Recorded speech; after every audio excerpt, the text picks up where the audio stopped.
అప్పుడు కేసీఆర్ గారు అప్పుడు ఇక్కడ నుండి కనుక పరిపాలన అంటే వాళ్ళ పార్టీ పరిపాలన అనేది రాష్ట్ర పరిపాలన కాకుండా, ఎందుకంటే మీరు అన్నట్టుగా కేసీఆర్ గారు మన ఫామ్ హౌస్లో ఉంటే అండి, ఫామ్ హౌస్ 100% వాస్తు కట్టుకున్నాం అని అనుకుందాం.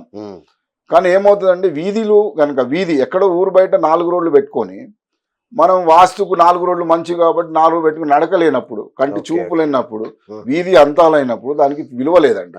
అది ఎక్కడైనా కావచ్చు. ఇంతకుముందు జరిగింది కూడా అదే, మేము చెప్తుంది కూడా అదే. ఉత్తరం రోడ్ వచ్చేసి పడమటలు ఎక్కడైతే వీధి అంతం అయిపోయింది అంటే డెడ్ ఎండ్. సో అది పరిపాలన సరిగ్గా ఉండదు. అట్లనే తూర్పు రోడ్ వచ్చేసి ఉత్తరంలో ఎంటర్ అయింది ఇంతకుముందు. కాబట్టి ఇది మంచి రోడ్ వచ్చింది కాబట్టి చేసుకుంటే చాలా మంచి ఫలితాలు ఇస్తుంది. అక్కడ ఎక్కడో ఫామ్ హౌస్లు ఉంటే అది వాస్తు ఇంటర్నల్ వాస్తు చాలా బాగుంటాయండి. అందరూ అందులో కేసీఆర్ గారు బ్రహ్మాండంగా కట్టుకుంటారు. ఆయనకున్న నిపుణులు తనతో ఉన్న వాళ్ళు కూడా మంచిగా ఉంటారు. కాబట్టి నేను ఎవరిని తప్పు పట్టట్లేదు. తప్పు జరిగేదంటే ఇది నైసర్గిక వాస్తు అంటామండి మేము. ఓకే.